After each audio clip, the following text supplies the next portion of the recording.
All right. This is part 2 of the series. Those of you that think that that Oprah knows more about the health than most scientists, and I know you ladies are out there. Dr. Oz loves mangosteen. Says that it has works very strong. It has a lot of antioxidants, and it's been used with benefits and to benefit societies for everything ranging from sexuality to vitality to longevity. And even supermodel Kate Moss likes mangosteen. Those are before and afters from her on the product for 30 days. So we have a lot of celebrities involved just because the product really works well.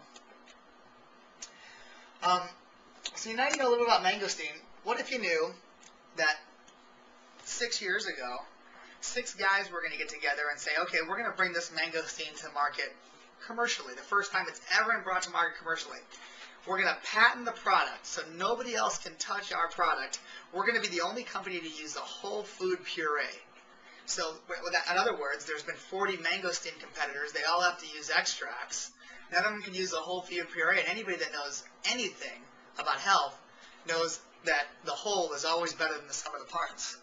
So these 6 guys, now I get to go into serious detail about all these guys, but what you want to look for in a company, guys, is a 20-year track record of what these people have accomplished.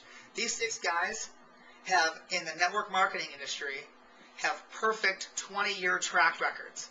The CEO, Gary Hollister, the chairman of the board, Gary Hollister, he was the chairman of the board, the CEO for Merle Norman Cosmetics for 15 years, brought that company from $50 million to $260 million a year in 5 years, and has a perfect track record in network marketing.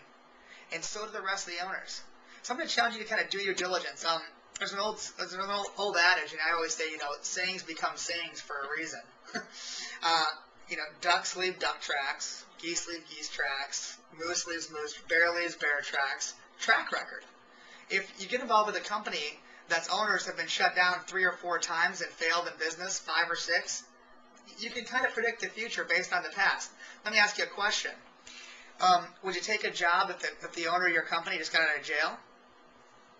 I don't know. I'd be a little weary. I mean, I want to know what he went to jail for, and is this his first ride? So that's important to me. It particularly should be important to you when you're choosing a company and something you're going to put your name on. Let me talk a little about this because this gets overlooked a lot. How important is it to be first to market? Let me give you guys a little pop quiz. Does anybody know the first gelatin dessert to market? Jell-O. First adhesive bandage? Band-Aid. You don't even say adhesive bandage. It's just called a bandage. Band-Aid. First cotton swab that you clean your ear out with? Q-tip. All-Star Sports Cable Network, guys? ESPN. Laundry detergent, Tide. You guys get the picture. Well, when the American Cancer Society thinks of mangosteen, they think of Xango. And so does everybody else, because we have 80% of the market share.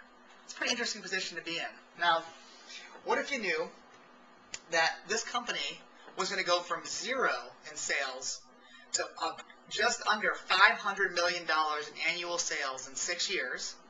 They were going to sell $1.5 billion worth of juice. In 2006, our founder and CEO, our CEO and president, were going to win the 2006 Ernst & Young Entrepreneur of the Year Award, which is an award just given for network marketing companies. It's an award given between 500,000, they went up against 500,000 other small businesses and up-and-coming businesses in the U.S., and they won the Western region, so it's pretty exciting. What if you knew all that? I want you to ask yourself a question. What do all these things have in common with Xango? Pixar, Oreo, Wheat Thins, Folgers, Converse. The only thing that's really in common is that Xango sold more bottles of juice and done more in sales than these companies have. There's a gentleman, actually, his name's Dave Butler. He's a Xango distributor, and he told me that he'd sponsored over 100 people and got a lot of good builders out of it, but he started laughing. We went to dinner one time, he started laughing. He didn't realize this, but he's built his business, the Xango business, on under 200 people, okay? No overhead, no employees, no accounts receivable, a $35 investment, and his business monthly sells more than Oreo cookie. Now, thought network marketing was kind of a small thing when I got started, but you tell the owners of Oreo that, he's got more profit margin, by the way, too. You tell the owners of Oreo that, they're not too happy because he built it from his bedroom with a couple hours a day. So you start hearing these things, and you start to say, wow, this sounds too good to be true, is it? So I'm going to encourage you guys to creak your minds open a little bit and ask yourself some hard questions. So what if you knew in 2002, Xango, by 2006, would do $1.5 billion in sales? That means with Xango's compensation plan, the way it works is we don't pay out any advertising. The way this compensation plan works, some of you know about Red Bull. Red Bull 3 years ago sold about $4 billion in sales. They spent just under $2 billion in advertising, the X Games, commercials, Super Bowl ads, so forth. So about every $2 can of Red Bull, $1 goes back to the advertising. And they've done wonderful stuff from a business perspective. It's a functional beverage, but not a health beverage, for those of you that don't know. So what if Xango said, you know what, we're not going to give 1 penny back to commercials, not 1 penny back to advertising. What we're going to do is 50% of every bottle sold, we're going to give back to the people that choose to talk about it. It's interesting. So $1.5 billion in sales. This company, guys, in 6 years, paid out $750 million in commissions. What happened? Well, what happened was we created over 54 people that are over 54 millionaires, thousands and thousands and thousands of people making over $10,000 a month. But what's more important, guys?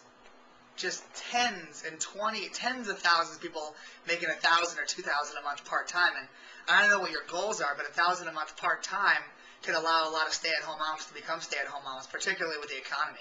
So it gets pretty good. So let me ask you a question. What if you had 20/20 foresight? What if right now it was November of 2002 and I called you and said, listen, just trust me.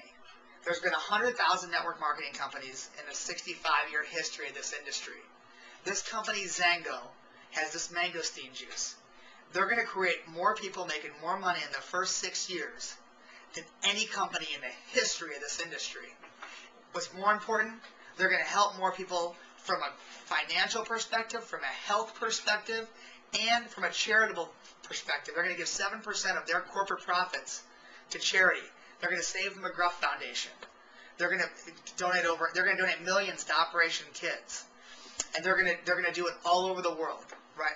They're going to, in the first 6 years, guys, they're going to go to 24 countries. We'd probably say, that all sounds great, Jay, but how do you know it's going to happen? And I'm going to tell you, I have 20/20 foresight. Well, unfortunately, you know, we don't have 20/20 foresight. We have 20/20 hindsight. And I'm sure a lot of you out there would probably have avoided getting in this relationship or making that investment if you had 20/20 foresight, right, guys? So I'm going to offer you the same exact opportunity I could have offered you in 2002, but with none of the risk. Xango's is 23 countries, going to 24 in the next month. We have ground operations and offices on 7 continents, all around the world. We have regionals all around the world. And here it is, guys, 20/20 foresight. 3 weeks ago, we launched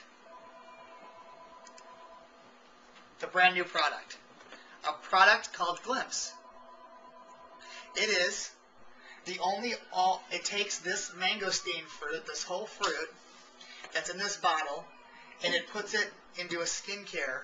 It's actually the first topical nutrition for the skin line. So I want you to ask yourself a question. Gary Hollister, the CEO of Merle Norman's Cosmetics, if you knew that he was behind this, you knew what he was going to accomplish, what he could accomplish with the juice, he spent 4.5 years creating this skincare line, which literally is anti-aging, anti-acne, anti-inflammatory, and it's the only nutrition through the skin care product that's natural, all green, all natural. Let me ask you a couple other questions. What if you knew that 33% of all the ingredients in your personal care products right now, your deodorants, your skincare, everything, what if you knew 33% were linked to cancer? What if you knew that 45% of the ingredients were harmful to the reproductive system or baby's development? What if you knew that 60% could act like estrogens and disrupt hormones. This is, guys, these are the products in your, this is your everyday products. You put them on your face and your skin every day. A couple other statistics we'll get into here in part 3. Thanks.